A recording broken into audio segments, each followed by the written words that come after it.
Hello and welcome to part 26 of Horizon Forbidden West with a therapist. Thanks so much, as always, for taking the time out of your day or night to watch these episodes or click your way through them, however it is that you consume them. Last episode was fantastic. I really enjoyed it, and I hope that you will enjoy this one just as much. As always, leave a like, leave a comment, subscribe to the channel, follow the links in the description, yada, yada, yada, tell your friends, all the stuff I tell you to do every single episode, and really hope you've done by now. All right, let's pick up right where we left off. Good shit incoming. Pretty cold.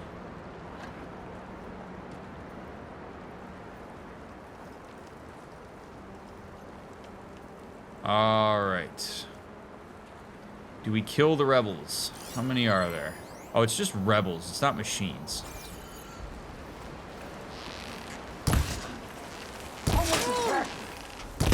You had to know this is how I was going to handle this. This guy doesn't even protect his face with his shield. What a knucklehead.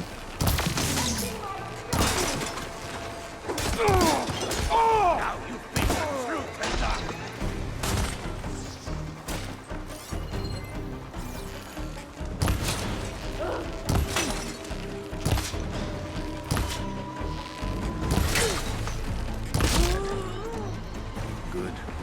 Onwards to the bulwark. Yes, sir.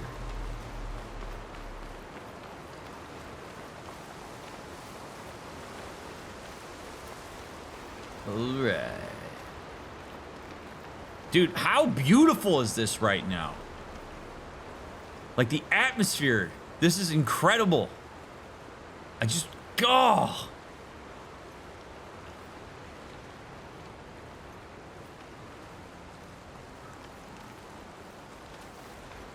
Those rebels were gathering machine parts, maybe to make more overrides.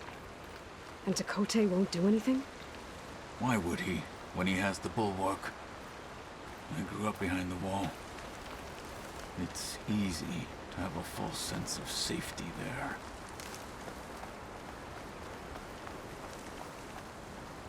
Oh man, it's just like the wall in Game of Thrones.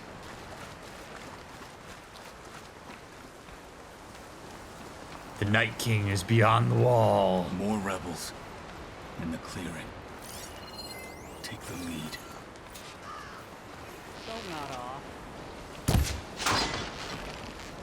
What happened to your mask, bro? Get out of there! I need help here! Fight me! Oh! Hot damn.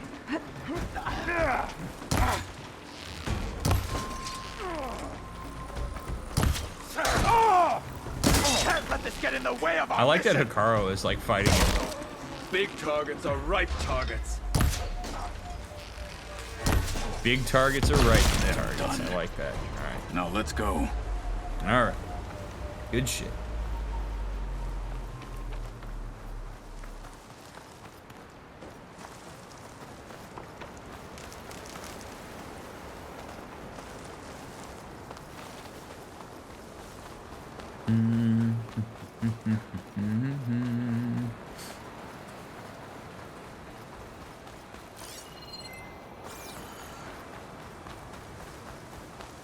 Back at Stonecrest, you said the rebels have been moving through here for days.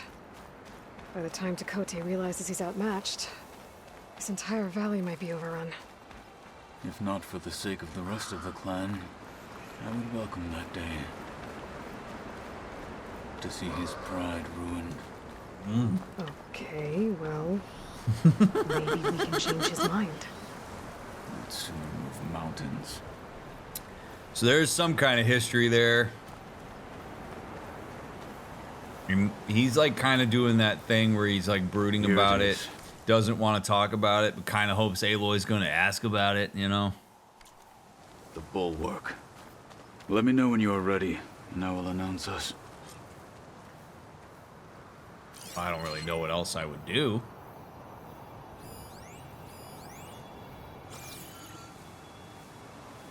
We should not delay. Well, you told me it was on me.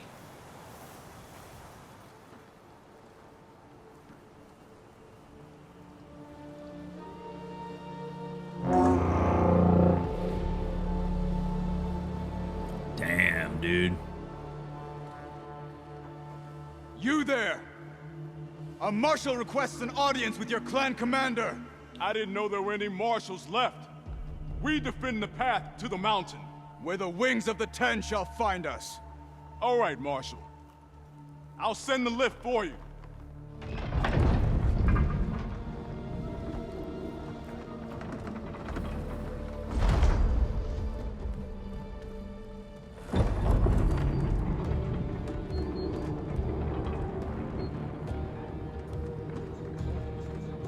Impressive.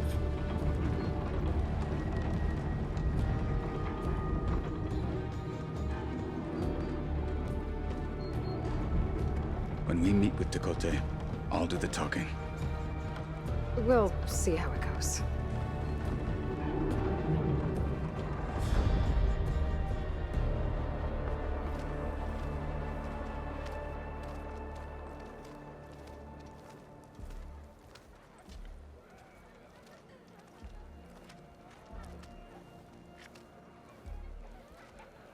Back again.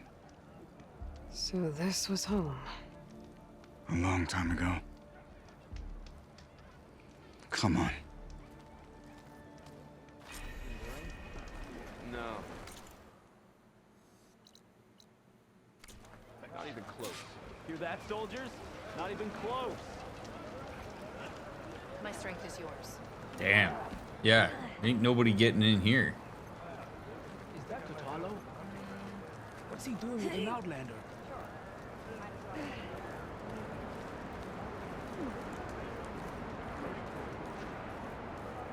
I love that these people react to the fact that he's here. Let him pretend. That name Last marshal.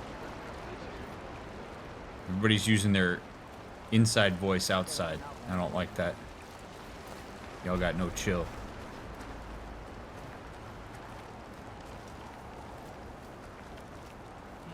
Well, this is a warm welcome. An outlander and a maimed marshal. A spectacle. Reminds me of where I grew up. I never decided which was worse. When they shunned me, or when they stopped and stared. Right now, I prefer shunned. This is it. That's a nice little bit of empathy. There's a huge amount of sophistication here to the way that Aloy just did that, because it was a sharing of her own experience, but not in a way that was designed to one-up Kotallo's experience. So she shared that out loud with the understanding that this is a very similar experience to when she was growing up, and it's a way to connect with his experience right now because he feels likely very alienated in the way that she did. So there's this connective piece there by sharing, not, you know, back when I was in there, I did this. It was more of, man, you know, it was speaking about a dynamic. I don't know which is worse, when you're shunned or when you're stared at. It's an acknowledgement of a common thread that they have in this experience. It's really high-level empathy. And his soft response to that, I think, is an acknowledgement that pierced some of his layers and got in there deep. It was pretty cool. Ready. my strength is yours. Move your sheets aside, Tanakh soldier. We're here for Tekotte. Let us in.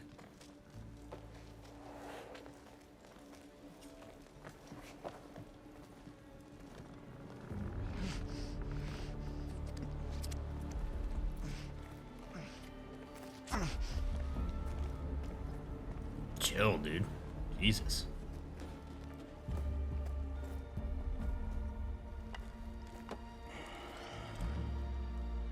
The Sky Clan's mighty son returns. Bless the Ten. Your chief has demanded an immediate dispatch of all challengers to the Cool Route. We're here to make sure yours haven't gotten lost on their way to the Grove. I see. Regala must have dealt our chief a mighty blow, if he's sending you two as messengers. This one defeated Regala's champion, Grutta, at the embassy. And this is precisely why Aloy should be the one doing the talking right now. I mean, honestly, we're looking at... I love this camera perspective right now because it makes them look so small. Because they are. These are like the two worst peoples I have sitting here right now. These are not the two people I want doing this conversation with Tekotte. But if I had to pick one of the two, I'm taking Aloy. Because Kotallo is, in a lot of ways, doing the same thing to Tekotte that Aloy did to Hikaru when she first met him. Like, there is real edge and tension and history in his voice, in the way that he's delivering these things. There is so much bite in what he's saying that is just making their beef so ever present in this conversation that they are both going to be just in a defensive posture from the outset. Aloy, at the very least, is novel.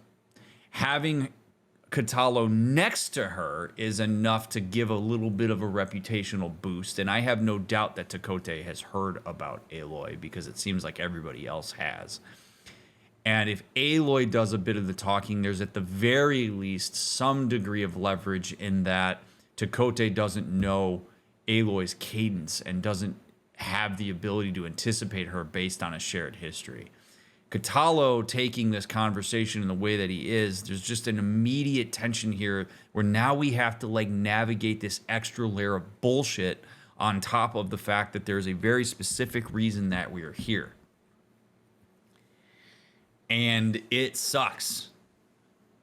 So I don't like that Kotallo is the one that's taking the lead here. And I do think that Aloy may have done well to be like, hey, let me try it, and then you back me up if I need it. Because I'm worried about this beef that you guys have and it making this more complicated.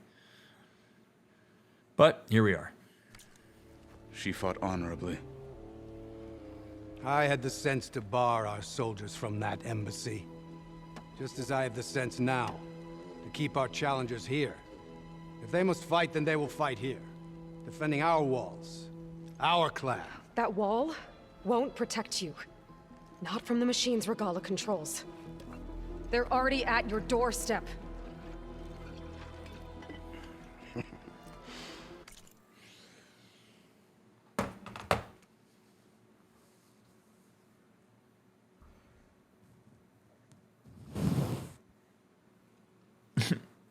All right.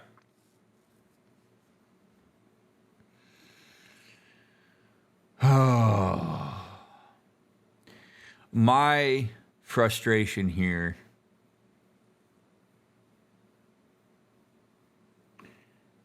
is definitely, it's coming from a level of judgment that's not fair. Okay, I just want to be very clear. Like, I'm not being fair here, but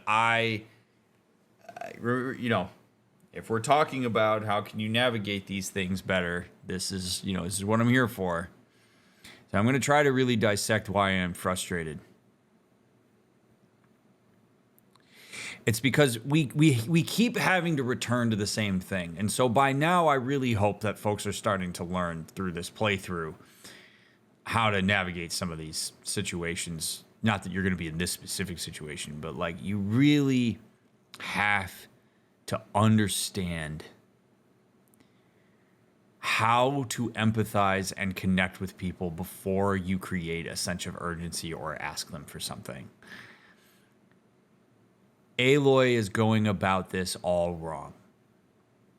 Aloy is assuming that if she just presents the facts urgently enough, it's going to sway him. And there is, conversationally, a level of disrespect in doing that. He has already, I mean, Jesus, even in the way that he's just even in the way that he is just talking to us right here, he's talking about how thoughtful he is about his clan and how much he wants to protect them, and that he already has made a decision not to send them out to the embassy because of the fact that he wants to protect them. He is acting, as far as we know, in the best interest of his clan with the information that he has. And I have no doubt that he is aware of more things than we think. So when Aloy comes in here and says, oh my gosh, but they're like on your doorstep and you like need to do something, his reaction is not going to be, wow, holy crap, thank you for telling me. I'm sure he has scouts. I'm sure he has people observing. I'm sure he knows how Regala's units are moving, and I'm sure he trusts the stability of the bulwark. So we're disrespecting him in a lot of ways by coming at him and just telling him that there's this thing that he needs to know about and do something about. It negates the fact that he's already likely very thoughtful about his clan. So why I'm frustrated is because the way that Aloy needs to come at him and approach him with this is not from an adversarial perspective for sure, and it's also not from I'm an urgent informist. It's from she doesn't need to create urgency for him. It seems like she needs to create urgency because he's not moving in the way that she wants him to, or that Hikaru wants him to, and so her stake is in him moving toward Hikaru because then she can get her agenda done. Well, he's going to sniff that out. He's going to sniff out that there must be a reason that Aloy is so urgently trying to assist his clan, and it likely has very little to do with the safety of his clan. Aloy probably couldn't give two flying Fs about the Tenakth. Aloy cares about getting Aether and getting it back to Gaia. And so her urgency around this, I think, signals that.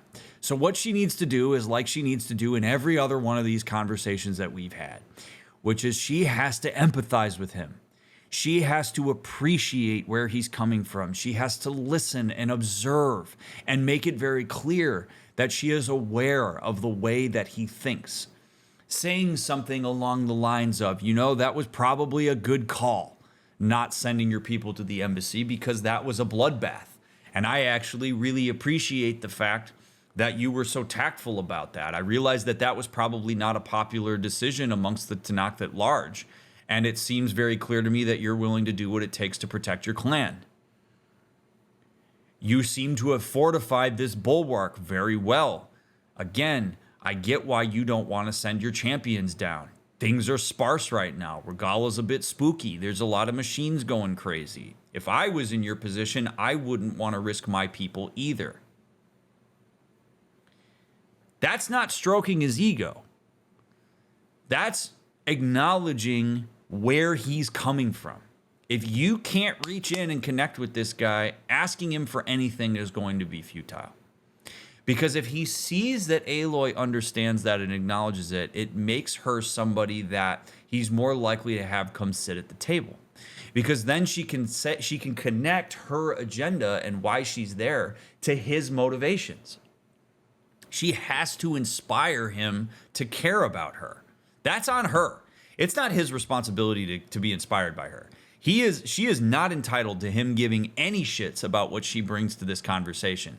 And the level of entitlement sometimes that Aloy brings to these conversations can be very annoying, because these people don't have to care about what you care about. You do know a lot about what's happening in the world. Absolutely. I'm not taking away from the fact that Aloy is very informed about the dangers of the world at large.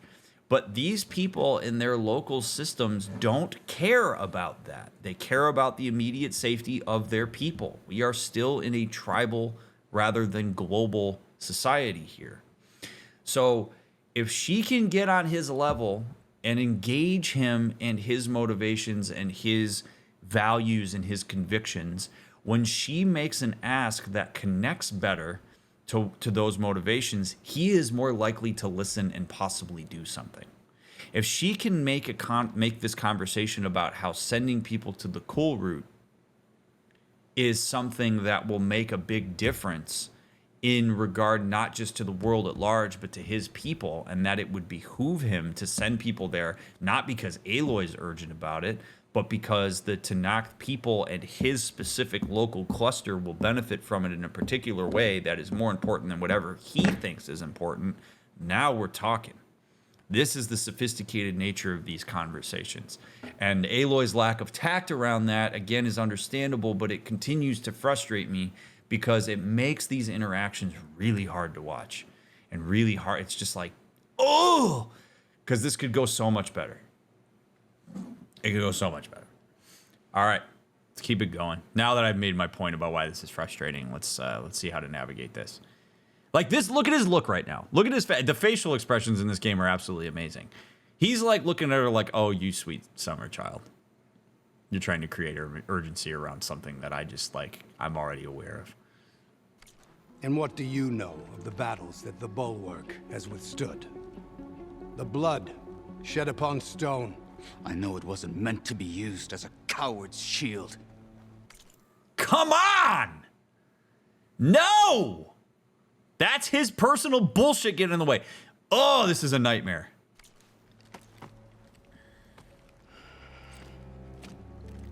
Hate it. I hate this. You were a great warrior once. Power move. That was then. Oh, baby. What a power move. You tell Hikaru, with all due respect, that we will keep our challengers here for as long as we are safe behind the bulwark.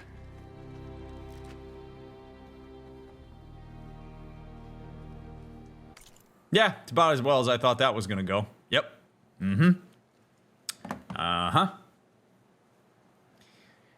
So, you know, cowardice is in the eye of the beholder. Like, Kotallo thinks it's a cowardly position, and this guy's like, no, it's a position of survival.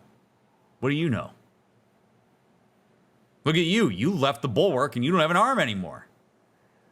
Idiot. I mean, really, like, there was just no effort. There was no effort to empathize and understand with where this guy was coming from. So I completely understand why he just said, get the hell out of my face. Completely understand it. There was no game plan behind this.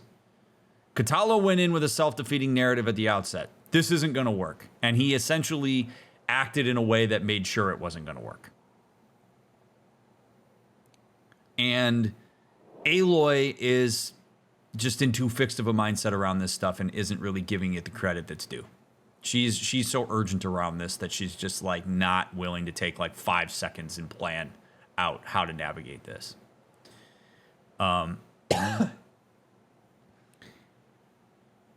Absolute power move touching his arm. That was absolutely a acknowledgement of every insecurity that Kotallo has. That was designed to make him feel so shitty, and I guarantee you it worked.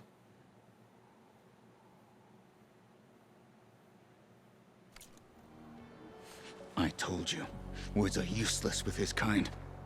We're gonna have to kill him. Oh my god, bro. It won't be easy with all his men above. Are you even listening? For as long as we are safe behind the bulwark, he said. Wait here. I need to get a closer look at that wall. What? Why? Honor and strength. Oh man, is she gonna sabotage the wall? Oh my god, dude. What are you doing? No! God! Holy shit, man. Oh boy. Oh boy. That wall might not be as strong as Tekotte thinks it is. I need to get down to the base of it and check it out. OSHA inspections coming in, baby. Oh man, yep. We gotta do an OSHA inspection of the wall. First, I'm gonna establish dominance with the pitmaster. Is this a trick? It is. I'm Uriah. I guess you've come to the bulwark for the coal route challengers. But it'll take more than words to get Tekotte to budge. Anyway, if you've been to another clan's training pit, then you must know the drill. Same rules apply here. You can train or take on a challenge. Only your spear and a practice bow are allowed in the pit. Complete all of our challenges, and you can spar with us. And when I beat you, I'll earn a mark? If. And yes, a token of victory to present to the Enduring. Who is this Enduring, exactly? All I've heard is that they're the best trainer amongst the Tenakth. Blah, blah, blah. Earn 3 marks. Then you'll see. Cool. Yeah, don't really care. I just want to get this done. Jump off and shoot. Quickly position yourself. Jump off.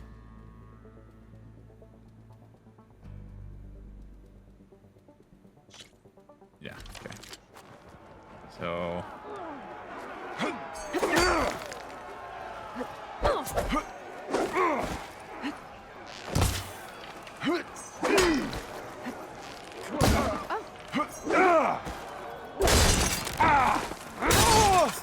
Oops. Hold on. I'm confused. So, dodge, jump off, shoot. Dodge. You can't win a battle if you're dead. There we and go. Distance will Okay. keep you alive. There This we combination go. gets you out of trouble and punishes your enemy. That was pretty cool, actually.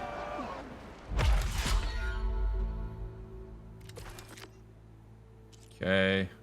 Tap R1 when holding the stick forward, then release R2 to jump over your opponent. Land a slam attack on your second opponent. Okay.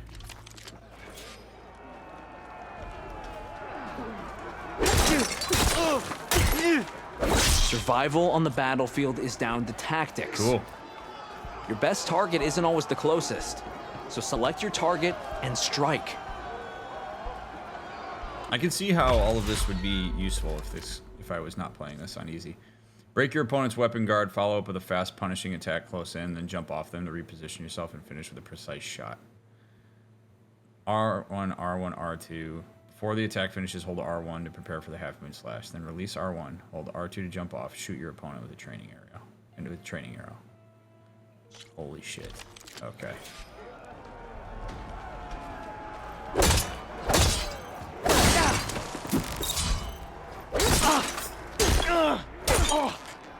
To really hurt a defensive opponent, use a block breaker.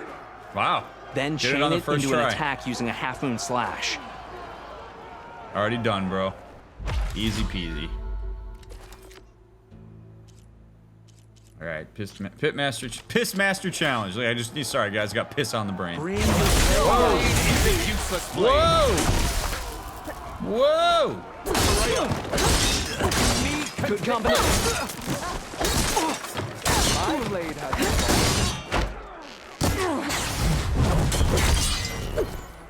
brother. Good. Trained to fight. Combination fight. Boom! Blood of the 10. We yield. Yeah, that's right. Damn it! Idiots. You suck. Damn, you're tough. I think Varrock might have even cracked a smile. Here, you've earned this mark. Sure have. Thanks. 2 marks, 1 more to go. And then the Enduring. Most never even get this far. Good luck getting your final mark. And let me know if you want a rematch, another challenge, I don't. or more training. But thanks. You'll always be welcome here. All right. Cool. Until Done. next time, Areo. And we'll be here.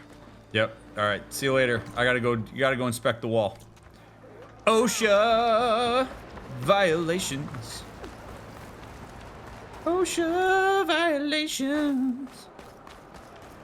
I love that we're able to weave OSHA into like every single playthrough. Makes me so happy. I do want to I want to figure out these question marks though.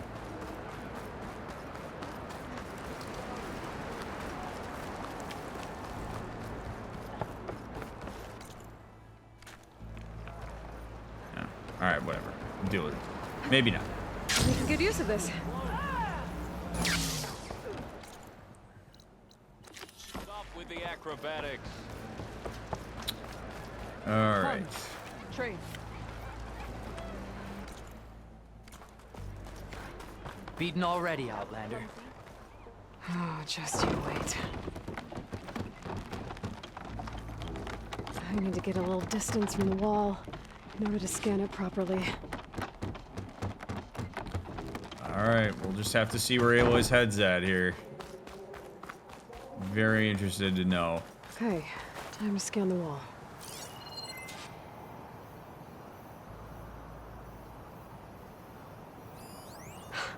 Just what I thought. There's something metal in there. Oh, that rock is interfering with the scan. I need to get closer. But how? I might be able to climb up on the left side of the wall, near that waterfall. Oh man, is she really gonna yank this piece of metal out? And then just be like, oh, looks like your wall sucks? Oh man. Where's this water coming from?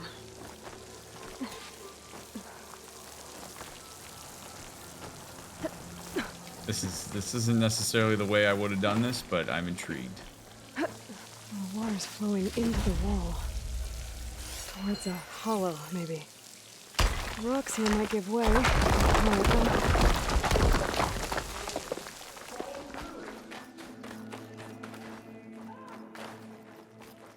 Now, better scan that tank again. Power core. I'll bet if I blew it up. But how? Well, can't do anything else here.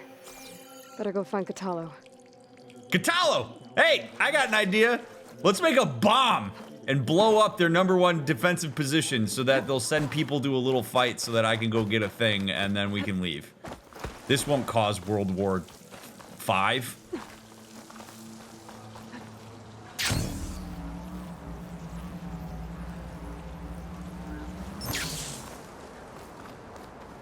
We'll just do a little assassination on Franz Ferdinand. That's all. Just a little one. Just a little assassination. It couldn't possibly start a war, could it? The guard said you've been scurrying around the wall like a rat. What in the name of the 10 have you been up to? Tekotte said he wouldn't send his challengers as long as they're safe behind the bulwark, right? Don't remind me. So, we take it down. Did you hit your head on the way down here? Valid. I'm serious. There's something from the old world stuck in there, and it has a power cell. I could blow it up if I just penetrate the first layer of rock and metal. Even if what you're saying is true, it would take a cannon to do that. You're right. Is that right? And you said the rebels were stripping them off machines back in the valley. Come on. No. I'm not getting dragged further into this madness. Hikaru ordered you to help me. You gonna defy him like that arrogant shit up there? Woo! Oh, you got him! That was an unkind comparison.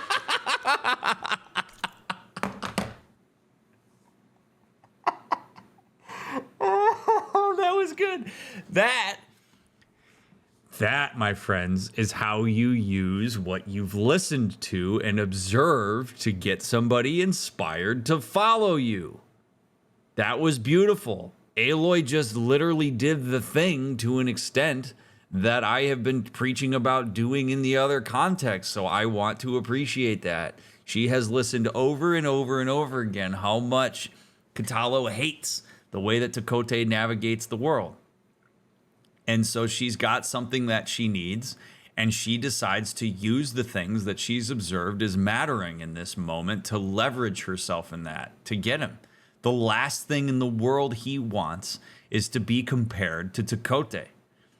So she uses that as a way to inspire him to follow. That was really good.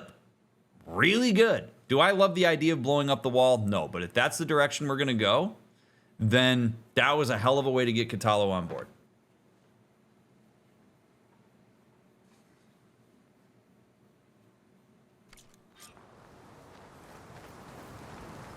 The rebels might have made camp northeast of here.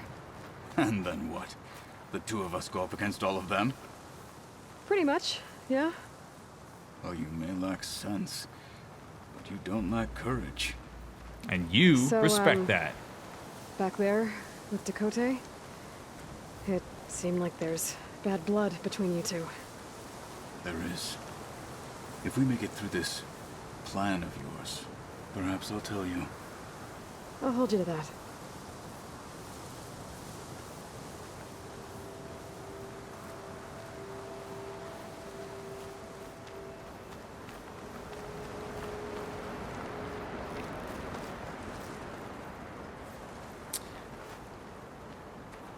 So the interesting about, like, to those of you that are saying that, you know, that was shitty of Aloy to say that to Kotallo. It would be, I would make the argument that it would be shitty of her to say if it wasn't true. I actually think that it works there because there is a parallel dynamic.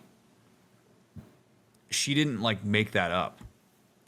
The only reason that Kotallo sits there and says, like, that was an unfair comparison and then follows along and is willing to go along with it rather than staying clear on his boundaries is because he agrees with her. He could have held the line. He could have said, I'm not going with you. He could have even said, I'm going to go back up there and tell Tekotte what you're planning. He could have done that. He had that choice. Aloy didn't force his hand here. She didn't make him do this. She just said something to him that connected on a very deep level. That was, that he, at the end of the day, could see the parallel on. And that's why I say I respect it, because she used what she's observed. She didn't make anything up. She didn't say it just to be a dick. She said it because she knew that that would motivate him to take on a particular perspective and follow her. And he did. He could have said, you're not pulling that shit on me. That's an unfair comparison. I'm going back up there. Screw you. He is well within his right to do that. Well within his right. But he didn't. And this is why DrMick always preaches about choice and how much choice you actually have in any given situation. He asserted a boundary, and all she did was just say something on her way over. She's like, I'm going to do this regardless. So you tell me what you're going to do. Make your choice, bud. He chose to follow her.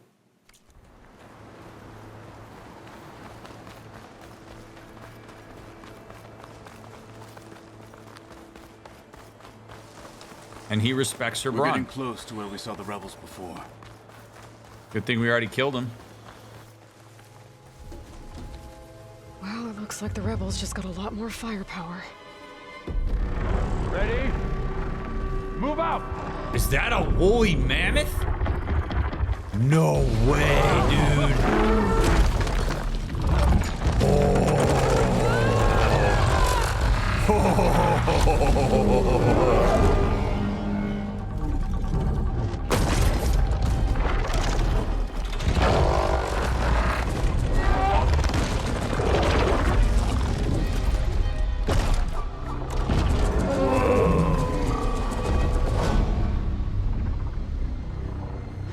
Your cannon, and that thing has him. This won't be easy to take down, especially with this. I'll handle the big guy. You focus on the others. I'll follow you in. No way. Good freeze that. Maybe I should see if there's anything I can use to take that thing down. A tremor My tusk. focus can help. Load up, squad! Soon we march! The Sky Clan will fall! Hey, big boy. Come here. I wasn't talking to you. Come over. Come stand over these barrels. Kotallo, get out of my way, bro.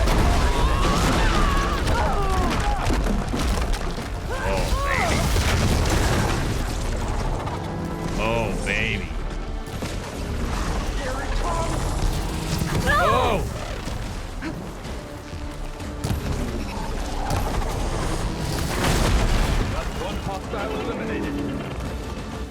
That wasn't even that hard. Let's use what I learned. Oh shit! I didn't want me to do that.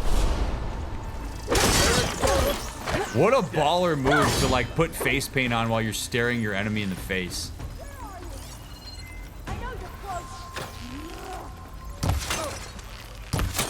No!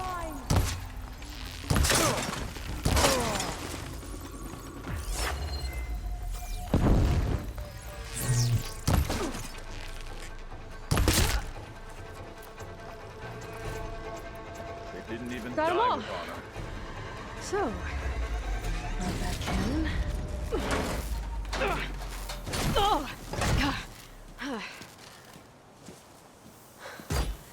I'm not looking forward to hauling this all the way to the bulwark. Here. I may be maimed, but I've still got a strong back.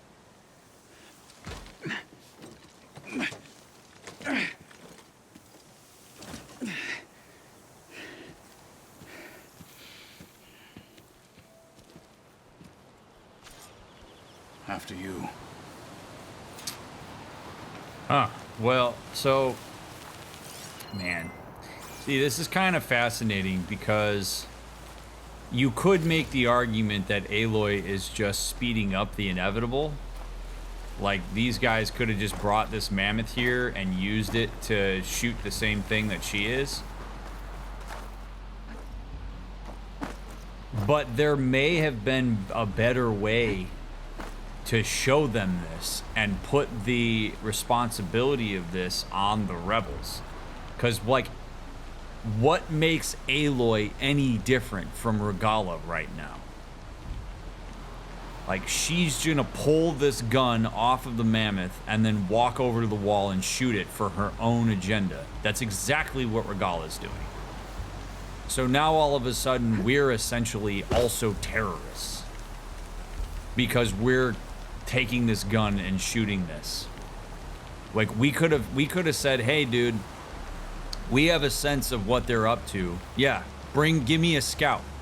If you take a scout and we take him with us and then we come back and your scout says nothing to worry about, I'll leave you alone.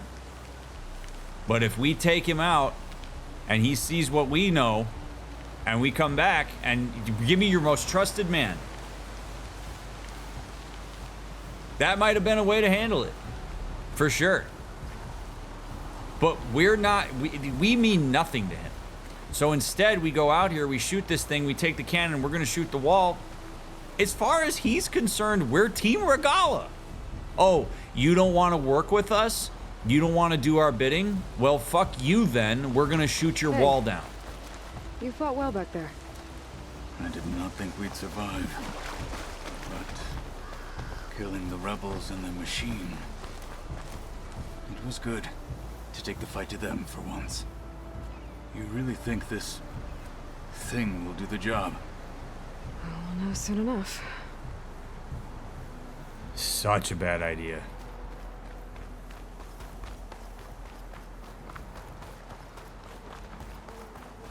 Telling him that they were at his doorstep means absolutely nothing to him. For all the reasons I described when we were in the throne room, but I'll elaborate on it a little bit further here. He has absolutely no reason to trust us or to believe what we have to say. He very well could think that we're embellishing for our own gain, which is essentially, like, we're not embellishing necessarily, but the come into his throne room with a sense of urgency. The only way that activates him is it's contingent upon his relationship to us. And so we came in there and we have Kotallo, who takes an adversarial, tense relationship with him. And then we have Aloy, who decides to just speak about urgency without any real data other than her own eyes and ears.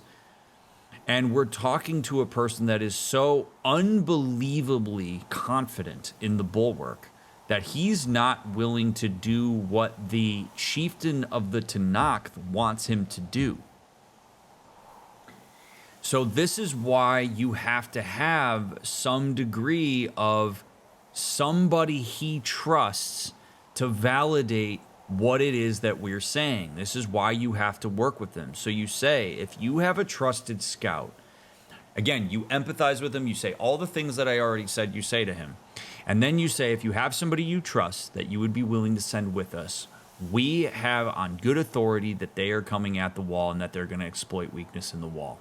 And I realize that you don't think that there's any weakness in the wall, and I certainly appreciate that. And if the person that we bring with you comes with us and sees what we know, I'll point out the vulnerability, I'll point out the way that mammoth could take it out, and we come back and he says, yeah, bro, you got to listen to her, then we'll talk. If we come back and he's like, nah, dude, these people are full of shit, then I will walk away. I will go back to Hikaru and say, I couldn't get it done. do it yourself, and I'll deal with whatever I have to deal with. Like, that's how you have to play this. But the idea that, like, I mean, imagine for a second. Imagine if somebody you don't know and don't trust comes and tries to make you urgent about something. And you don't know who that person is, and you feel so strongly about the thing that they're challenging. Like, you wouldn't just immediately go, oh, okay, I'm going to just change my entire worldview because of you. That just doesn't happen. It's so much about the foundational relationship you have and your ability to trust that person based on that than it is just the information. If only information was what people cared about and reacted to, we'd be in a lot better place. But unfortunately, that's not how the world works. That's not how humans operate. So when I'm freezing, so can I.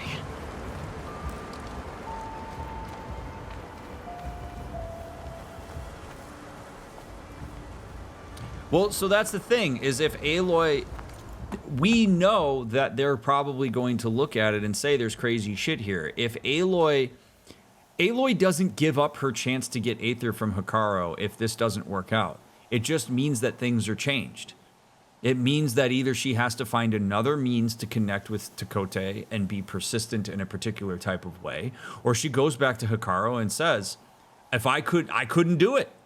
Me and Kotallo did everything we could do. I couldn't do it. So either we have to wait until their wall is destroyed, or if you want to authorize your own people to take the wall out, then go for it.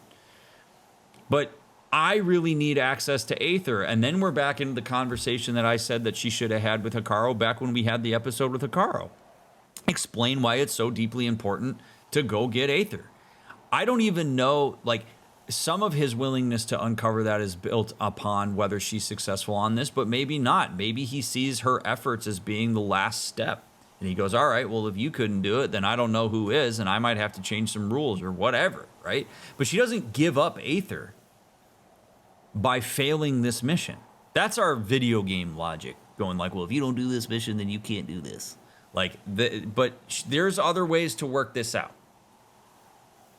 This is not the way that I would have gone about this. I know I make that very clear at this point, but this is really reckless. I do not like it.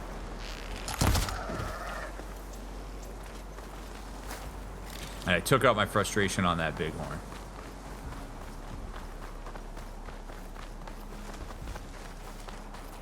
Even just go to him and say, hey, dude, there's a tank wedged in the wall that has a power cell at 43% that if somebody shoots with a cannon, it's going to explode your wall. Just letting you know. I'm from OSHA. She could just say that. But we're going for the spectacle.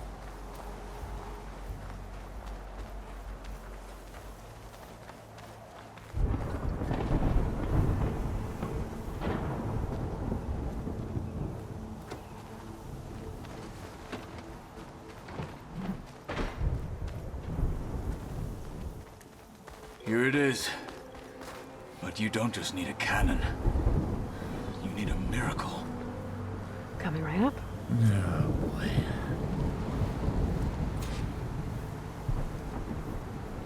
Oh, this is so stupid.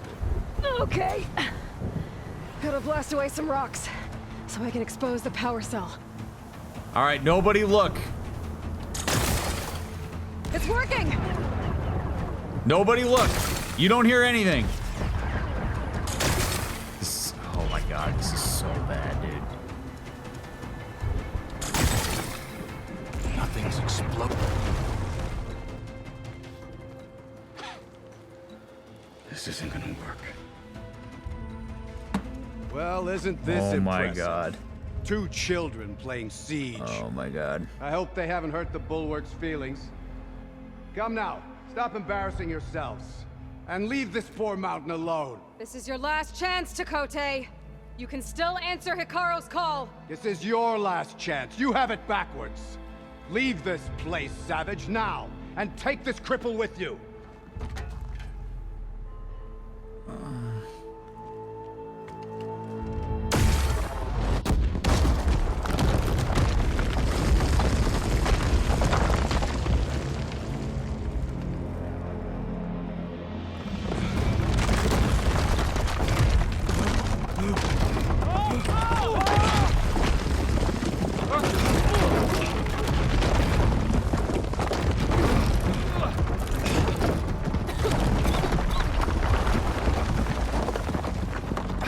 completely unnecessary.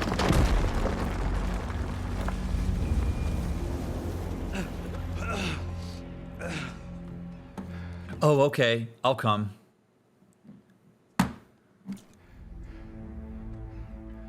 What have you done? Can't hide behind the wall anymore, Tekotte. Now you have to join Hikaru. Never. Never. We will rebuild it. Immediately. You are not safe. The bulwark couldn't protect you from a single cannon, let alone an army of machines.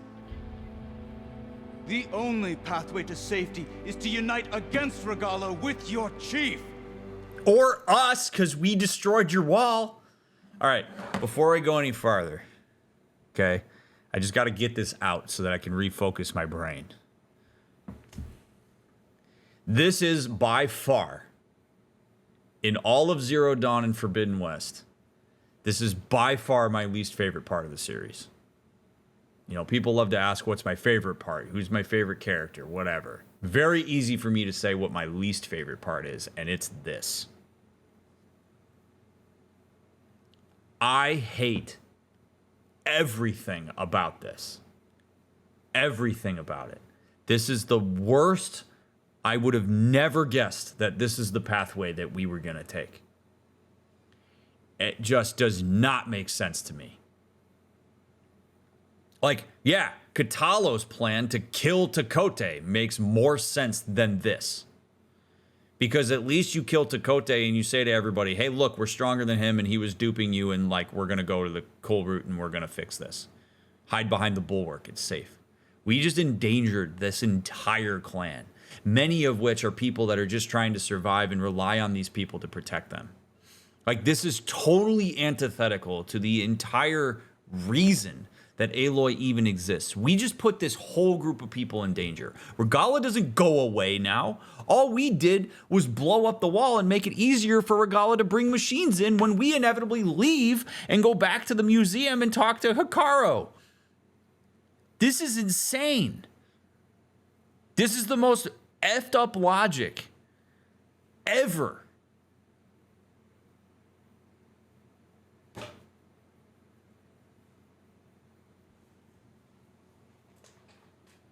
Aloy is an extension of Regalla here. I cannot emphasize this enough.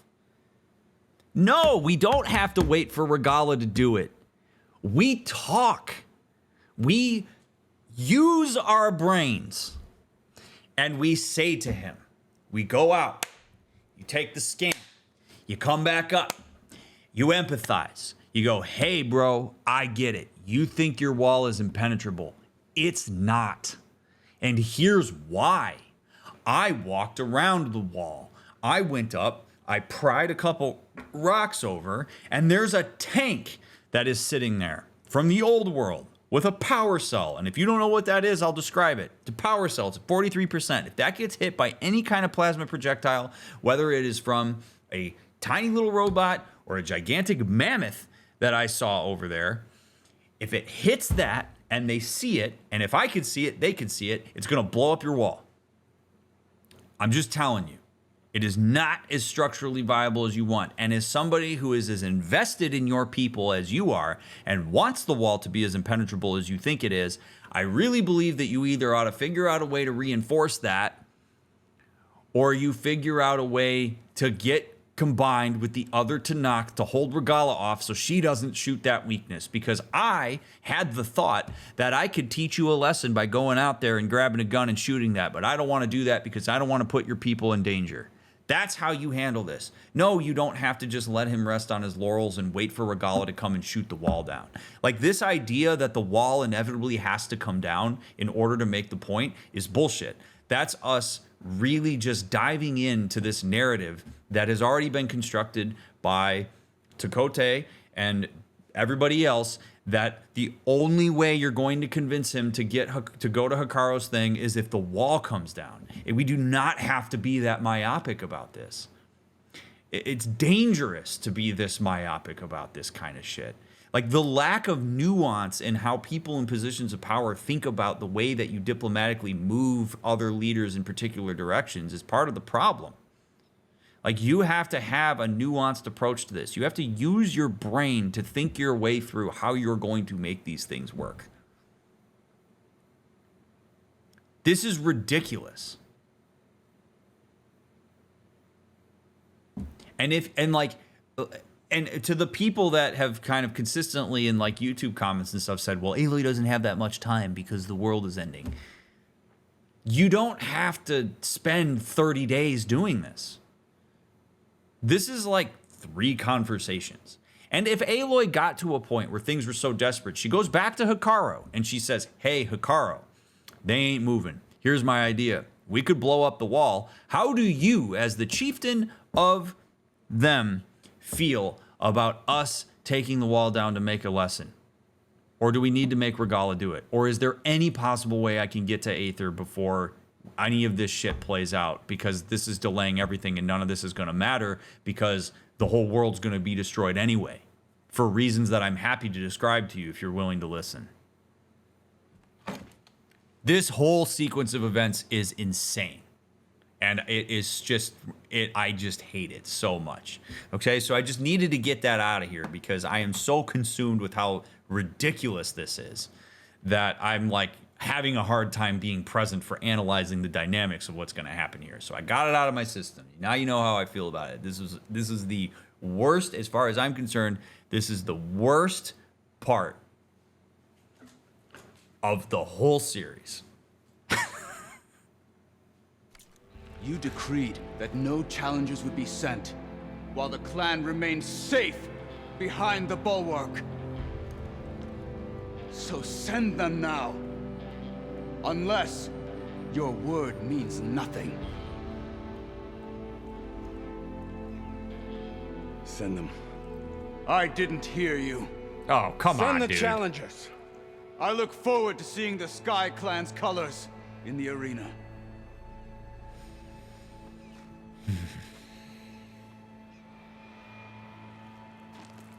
Nicely done, Marshal. What's gonna happen to this place? They'll have to live without their wall. But that's better than living apart from the tribe, as pawns in Tekotte's foolish schemes. If you want to check up on them, talk to Jera, the chaplain of the clan. If anyone needs help up there, she'll know.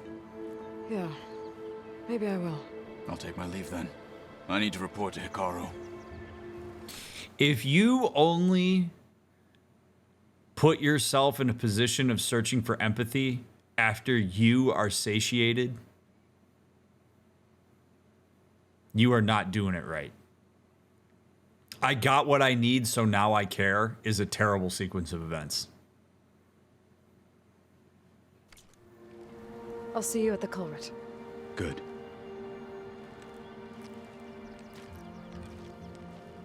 We may need another miracle there as well.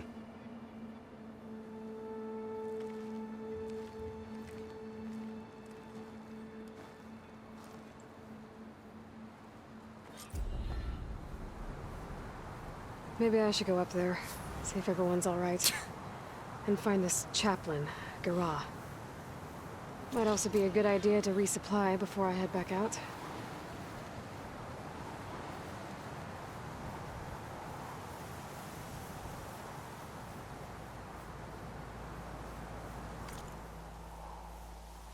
This would be like, I'm not even exaggerating when I say this. This would be like if on 9/11, one of the hijackers parachuted out of the plane, landed at ground zero, and then asked the firefighters and people in the World Trade Center if they're okay.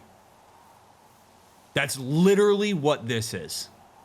We just performed an act of terror on these people. And now we're going to go up there and be like, hey, just wanted to check on you and see how you're doing. Sorry about that. Just needed to make a point.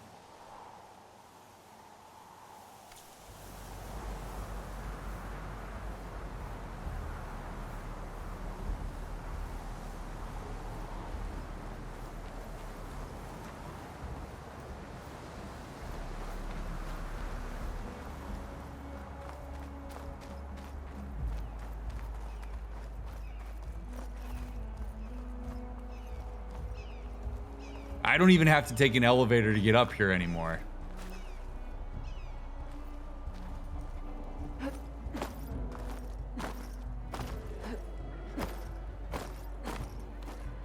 Hey, sorry about that, bro. It is Tekotte's pride you shattered today, Outlander. Can you fell Regala as easily as the bulwark, Outlander? What?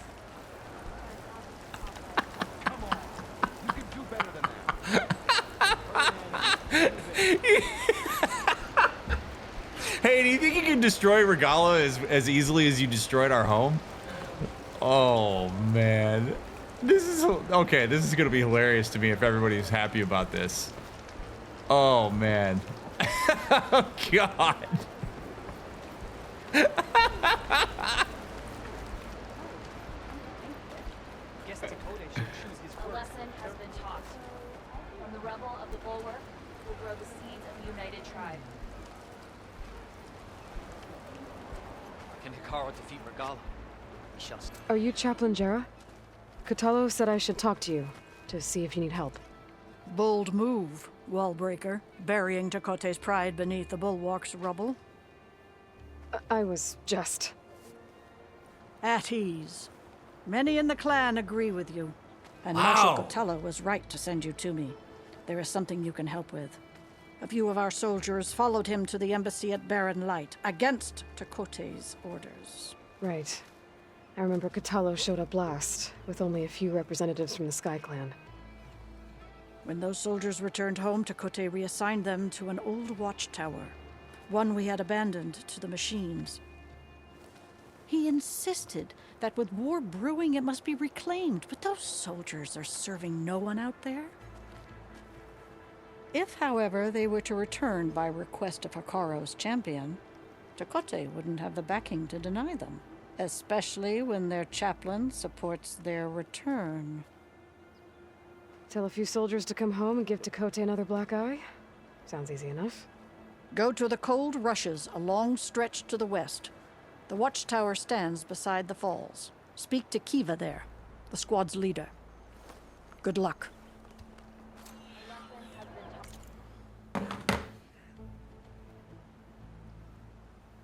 Well, I suppose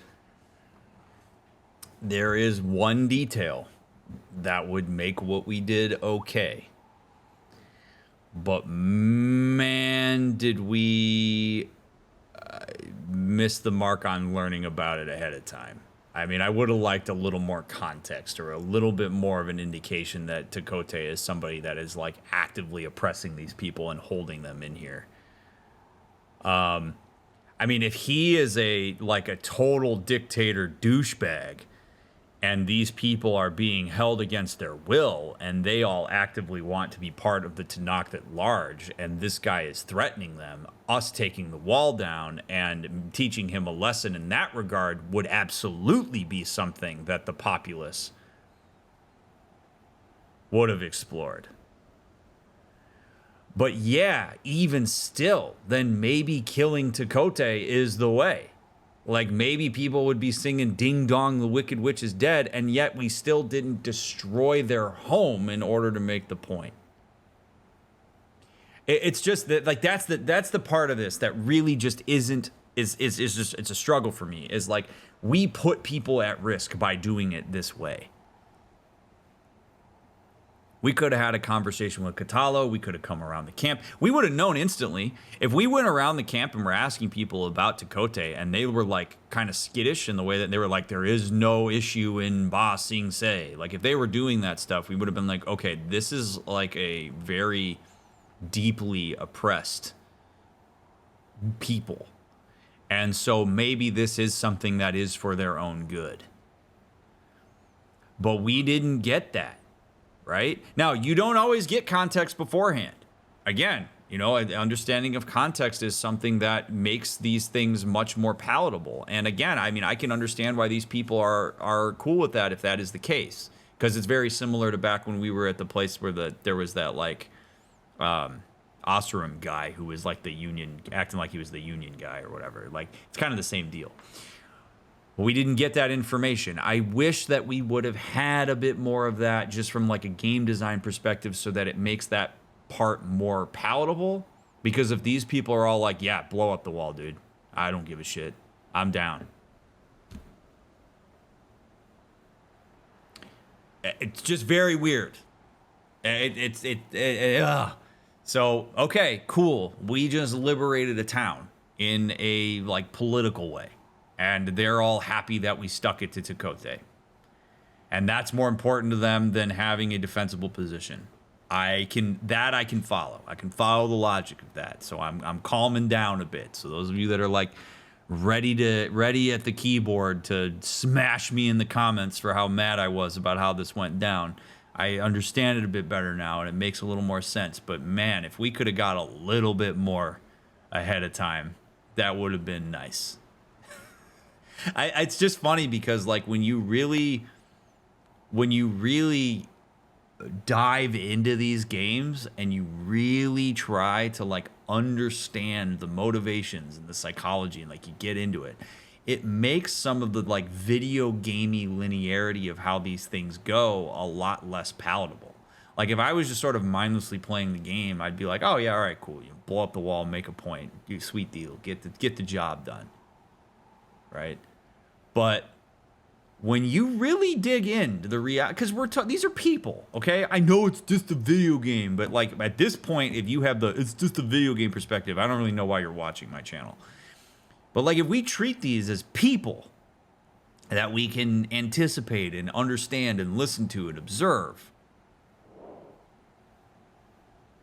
then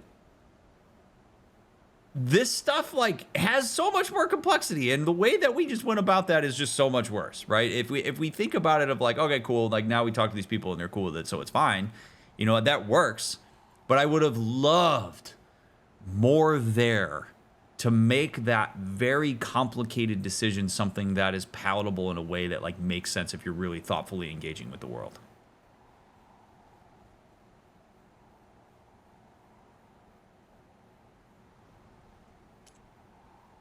Really fascinating stuff. I just would be curious, if you played this game before and you're watching this playthrough, I would love to know in the comments. I don't do this very often, but I would love to know in the comments like what your reaction to this part of the game was. I really would. Like, did you perceive it the same way I did while you were doing it, or did you have a different way? Like, I would love to know. So like if you played this and had a particular reaction to this segment of the game, I'd love to know what it was. I read all the comments. I don't respond to all of them, but I do read them. So, fascinating. All right. I just find it's so interesting to me that everybody's like, yeah, Tekotte, you piece of shit. Take that.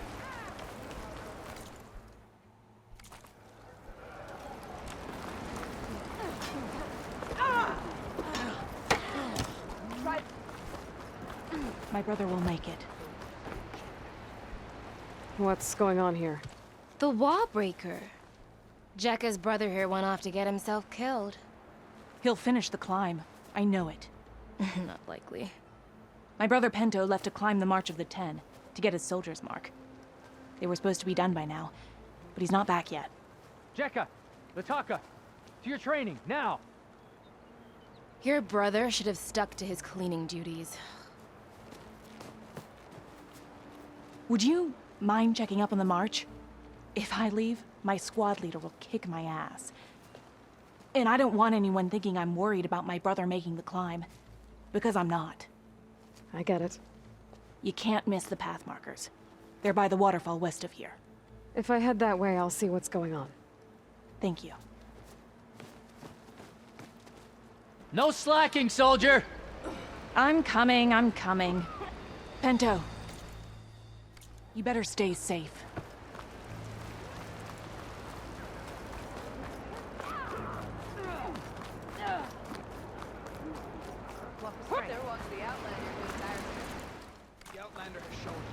Man, everybody's all about me embarrassing the leadership. Wow. Were you there? Can I... I would have at least loved to have had a couple people be really scared of Aloy. Be like, Jesus, like, oh my God. Like, I would have liked that. ask what you're arguing about? Oh, so Riva won't let it rest. She insists our comrade Farika flew on the wings of the 10. But I say, hanging on to a Stormbird for dear life isn't the same. A Tanakh rode a Stormbird? She went up in the air. But rode is a strong word. Ha! You admit it. You're talking about her like she's no longer around. She's not. After she grabbed onto the machine, it flew off with her to that mountaintop. The Stormbird still circles the peak, but we never saw Farika again. That's sad. What a way to go. Maybe she's not dead. I'll say. A shame no one can reach that mountaintop. She was a great soldier with armor to match, and it serves no one lying up there. I'm a pretty good climber. No doubt, but unless you want to try what Farika did, there's no realistic way to get up there. For now. Were her feet off I'll get up there. the ground? I can do it. 'Cause I'm Aloy. I do whatever the hell I want, apparently. Your enemy is mine. I heard from our scouts that the rebels are on the way. There was the Outlander who embarrassed Tekotte. Guess Tekotte should choose his work. Hey, stranger. The Outlander has If we shown want to reclaim our honor, then we must do so in battle with Regala. you're brave to show United your Tribes. face.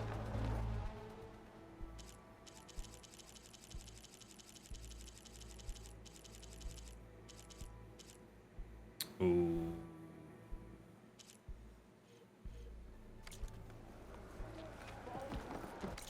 The Pride face paint's awesome.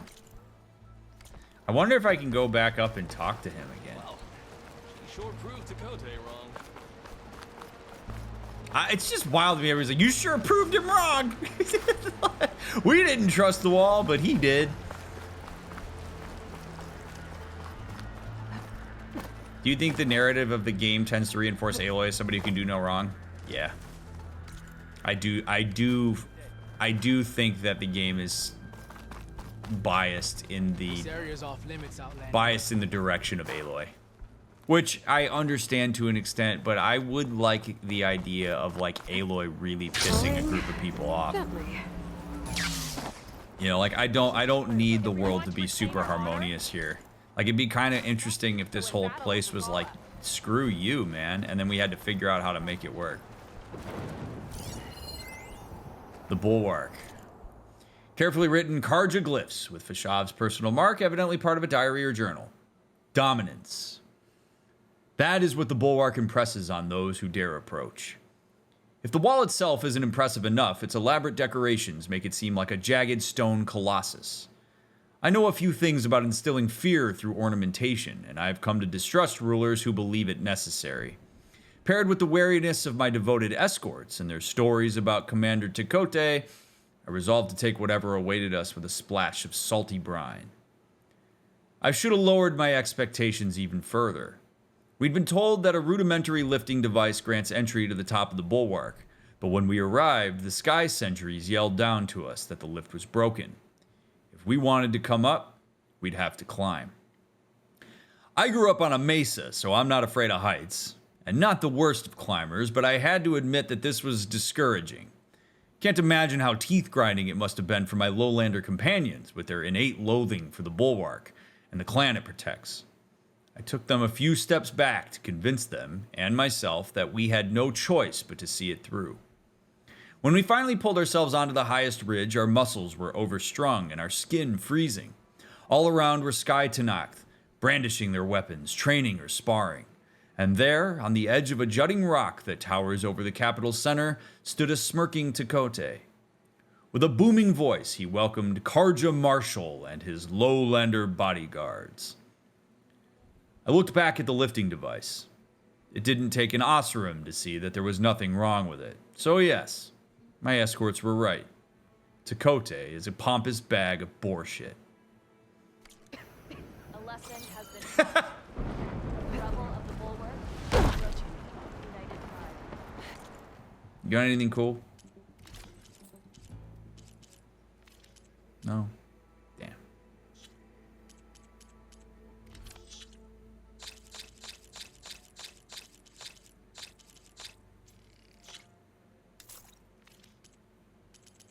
Outlander, I have just the things you need. If we want to reclaim our honor, then we must do so in battle with Regalla. I finally earned enough medals from the hunting grounds to trade to Duck. This is a very confusing town. This reminds me of one of the towns in Skyrim. That's like really confusing to navigate, like walls and shit like this. All right, maybe I can. There walks the Outlander.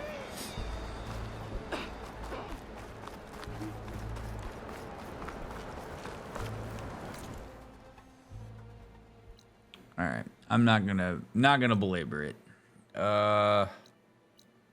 That's done. That's done. That's done. So now, if we go back to the okay, so we can go back to Hikaru. Well, actually, no. Let's do.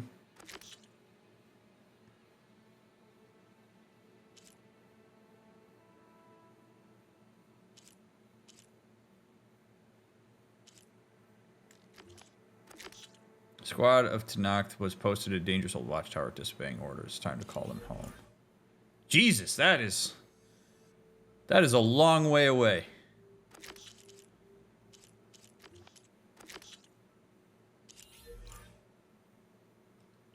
But we can do that. So say the chief gets his way. Lasting peace. I don't know how to get to Tekotte. I would love to have a conversation with Tekotte, but I got to figure out how to get to him.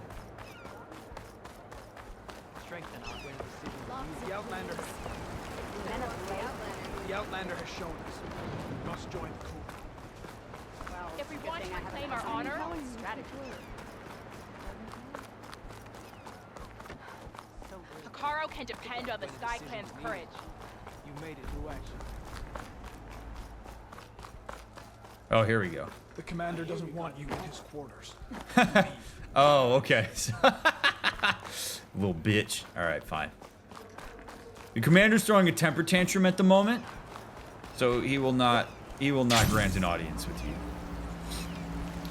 I guess I'll just kill him. He's good. Because that's what I do now.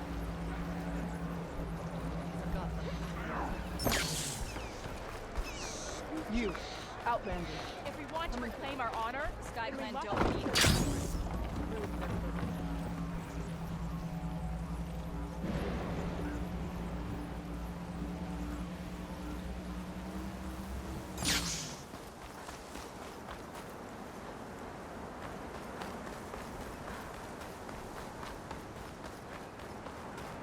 By the way, I appreciate all of you being here. Whether you are here live on Twitch or if you are watching these YouTube VODs, I am really grateful for your support of these playthroughs. I don't claim to be right. I don't claim to be the arbiter of objectiveness. I do hope that my thoughts are at least interesting, even if you don't agree with them. Or if you do, I hope you find some validation in it. But thank you all for supporting what I do and supporting these playthroughs and making it this far. We've had some really awesome conversations as the result of these games, and it's been a lot of fun.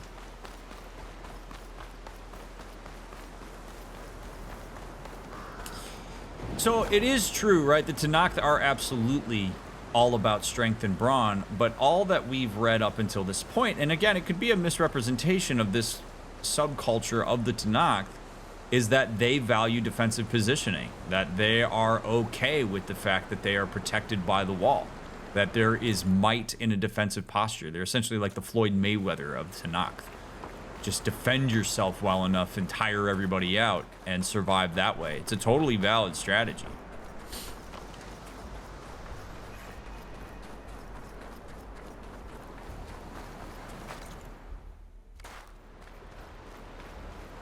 What's up, dude? You just chilling?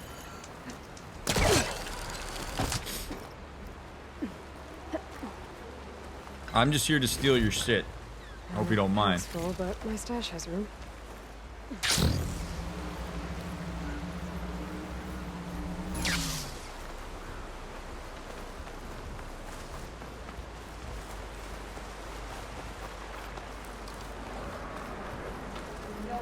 Judging by these markers, That climbing trail Jekka talked about must be nearby.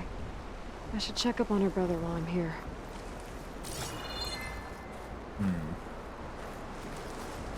Ooh, what have we here? Ancient sculpture and ancient chimes. All right. Time to Nathan Drake this thing.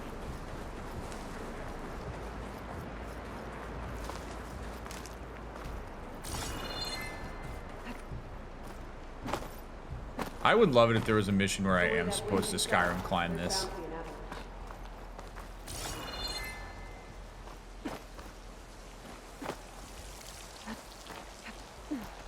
Oh, wow.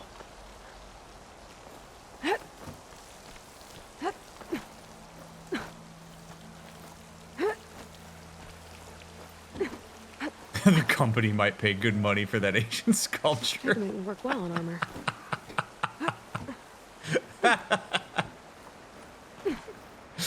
Oh, God. Mr. Nox look wounded. What happened?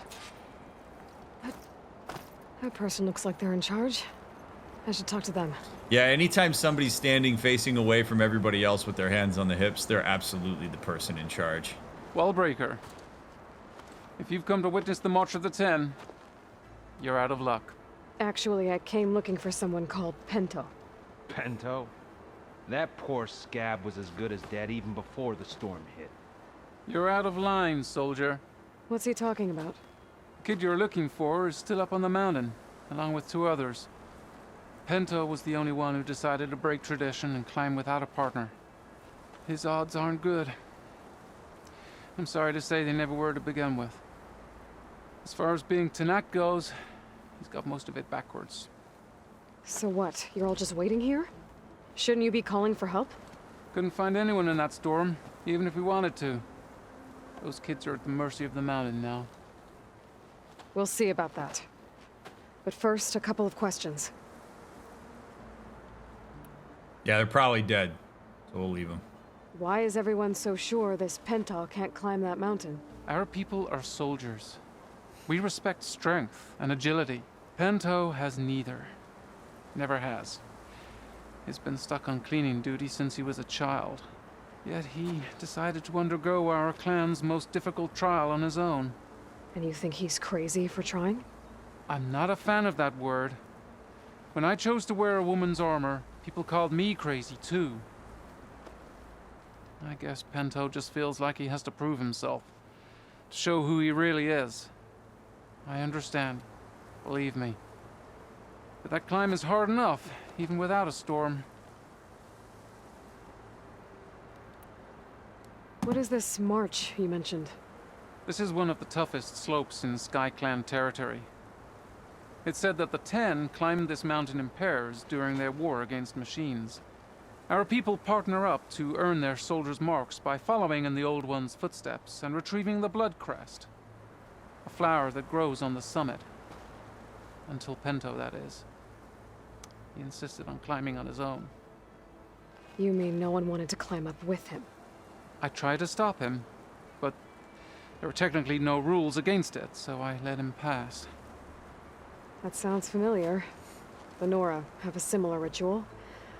No one wanted me in that one either. Their mistake, I presume. Yep. I could try following the path up the mountain. See if I can find Penta. You said there were 2 other climbers missing as well? Just one. The other is right there.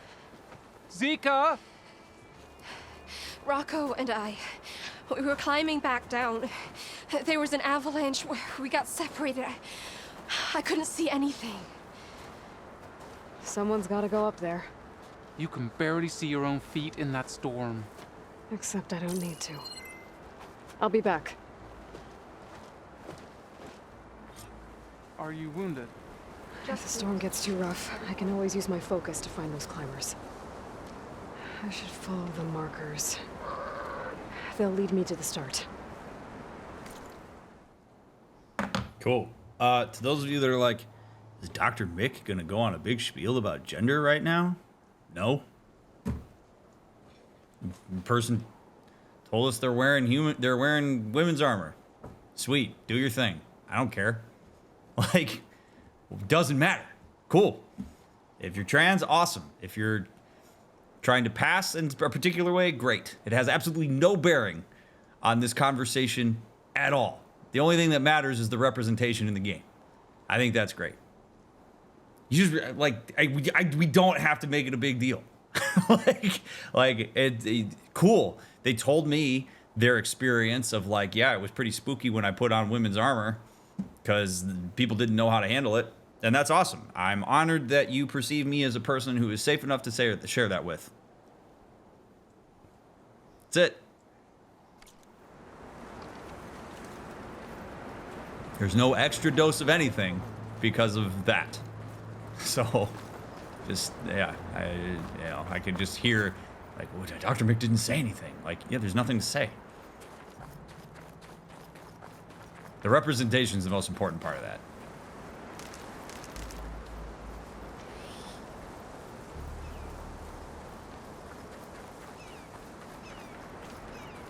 Very cool.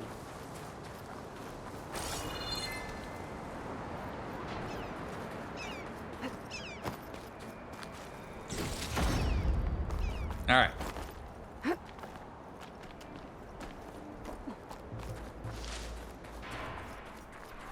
Markers. I'm on the right track. Kind of nice to have it come up without being an issue sometimes. Yeah, totally.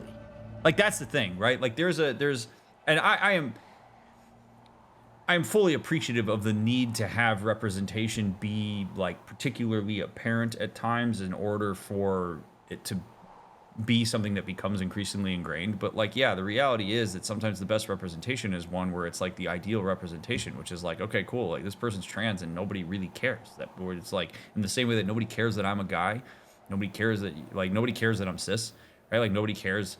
It's like, cool, live your life, do your thing. That has absolutely no bearing on your worth or your responsibility to the world around you. Like, it just doesn't matter any more than mine matters.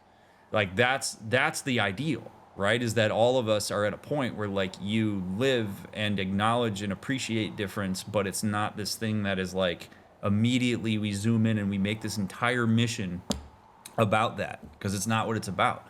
It's about how this person's friends got lost while going up the mountain. And we need to help. That's what matters here.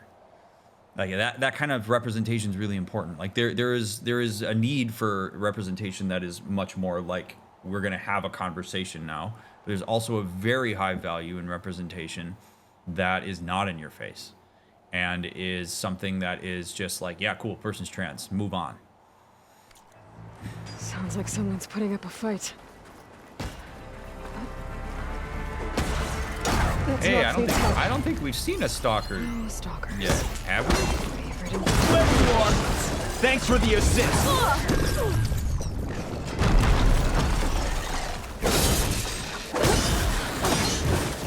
You have my thanks.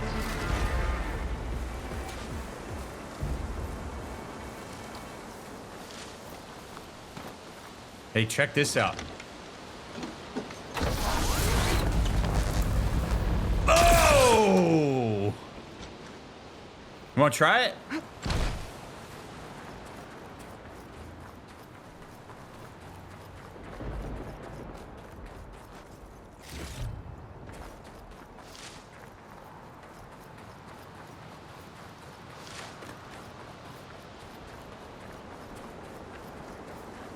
You okay? Not really, but I'll live. Your climbing partner, she said you got separated during an avalanche? My partner? Yeah. The avalanche caught us off guard. Swept me up like a twig. I was sure I was a goner. Then someone grabbed hold of me and pulled me out. It was Penta. He risked his life for me. Did you see where he went? Up that cliff behind you. Said he was gonna finish the climb. I told him it was suicide, but he wouldn't listen. Can you make it back down on your own? Yes. You're not going after him, are you? Go. Get back to Tekotte before the storm gets any worse. May the 10 be with you.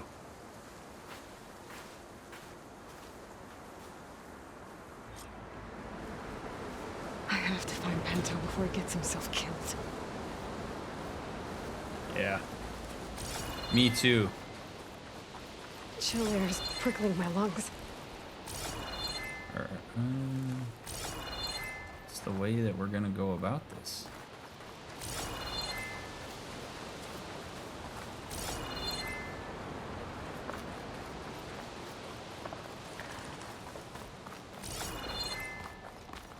There we go.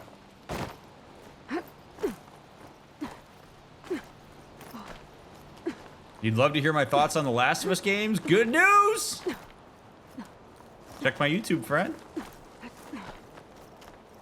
Binge up. I should use my focus to pick up Pinto's trail. Should, and I will, in part 27. My friends, thank you so much for taking time out of your day or night to watch my playthroughs. It really means a lot to me, especially if you've made it to the end of these videos and you're like actually really engaging with and watching it. If you leave a like and a thumbs up, if you subscribe to the channel, if you comment, if you follow the links in the description, all that fun stuff. If you financially support the stream, it means the world to me. Thank you so much for that. It absolutely means so much that you were willing to support the stream in these ways. So I hope that you enjoyed it. I certainly did. I'm looking forward to part 27. We'll go find this person and then we'll keep chugging along. I'm sure our conversation with Hikaru will be quite interesting. If you are binging, I will see you in the next episode. And if you're waiting for the next one to come out, I'll get it out as soon as I can. I appreciate you. I'll see you in the next one.